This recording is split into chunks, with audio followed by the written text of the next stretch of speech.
Good afternoon and welcome to Nora's Dog Training Company. We're here this afternoon with Brooks and Rich, and what we're going to be demonstrating for you today on video is Brooks' ability to understand and respond to formal on-leash obedience commands, the correction and the motivation that we give the dogs when we're working with them, and the training equipment that we're using.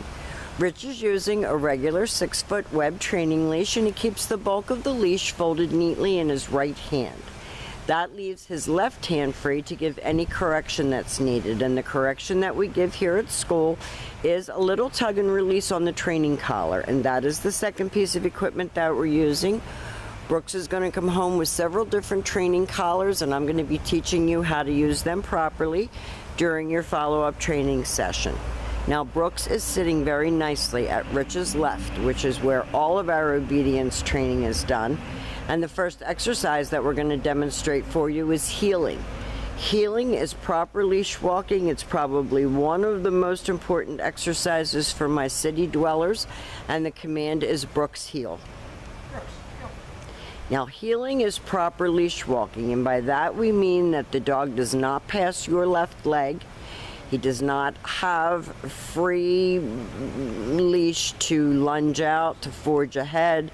If you turn, he turns. If you change pace, he changes pace when walking. And he's focused on you and doing his job. When you stop, he sits automatically without being told to wait for his next command. So if you stop to cross the street or talk to someone on the street, he is sitting very nicely, looking up at you, focused, and waiting for you to tell him what you want him to do next. Now, the next command that we're going to demonstrate for you is the sit-stay. The stay is a hand and a voice command, and because it is a stationary exercise, it is a one-word firm command to stay. Your long sit-stay, when you're practicing at home, you can start out at about a minute. You can work up to 3 minutes, and you can practice indoors as well as outdoors. When Rich returns back to him, he walks all the way around him, returning back to where they started at heel position, and Brooks should remain seated until he gets his next command. And you can see that tail is up and wagging. He's happy to perform these skills with Rich.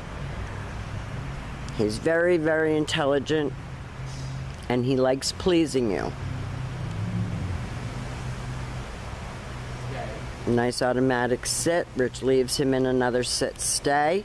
And lengthen out this right in your house. You don't have to go outside. Practice your stationary exercises indoors as well as outdoors. This time, instead of returning back to him, Rich will use his name.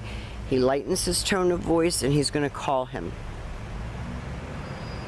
And Brooks should come right in front and sit, facing your knees, no feet up on you, and then he returns nicely back to heel and back sitting. And he gets loving for doing a good job.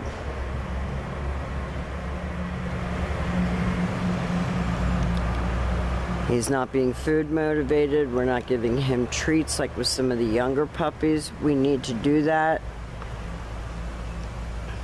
He's doing a great job. Rich leaves him in another sit-stay, and you can almost see how eager he is to do it right. Rich lets him hold that sit. It helps to develop self-control, maturity, focus. And then Rich will call him in again. Brooks comes right in and sits. He looks up at Rich for direction. He's so cute. And then he goes back to heel, whoops, and back sitting. Rich heels him out of that exercise. And practice your heeling when you're walking on the street.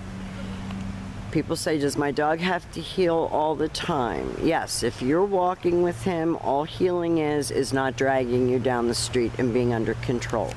Now, the next command that we're going to demonstrate for you is the down from a heel position. So with the dog seated at your left, you take your left open palm, push it straight down toward the ground, and give the one-word command to down and stay. Now, your long down stay is an exercise that you can work all the way up to 5 minutes. Usually in 5 minutes, the dog is asleep on the living room floor. That's okay. And this is another stationary exercise that helps to develop self-control. When Rich returns back to him, again, he will walk all the way around him as an additional distraction, returning all the way back to where they started, and then he gives him another command. He heels him out of that down.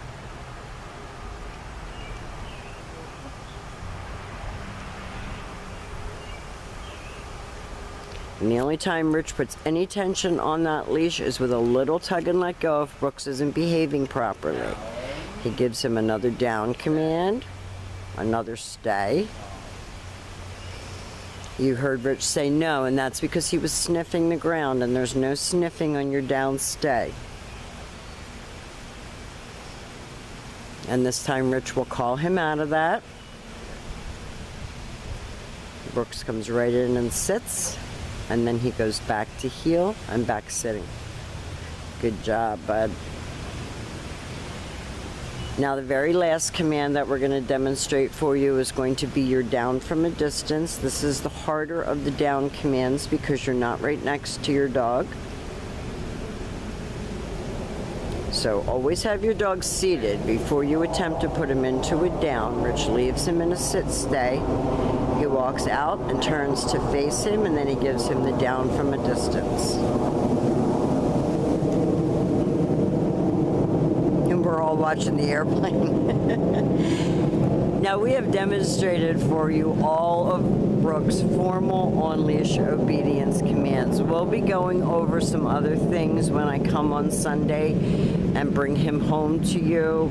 He has done a fantastic job here at school. We all love him very much. We're very proud of him. Thank you for choosing Nora's Dog Training Company, and we will see you very soon.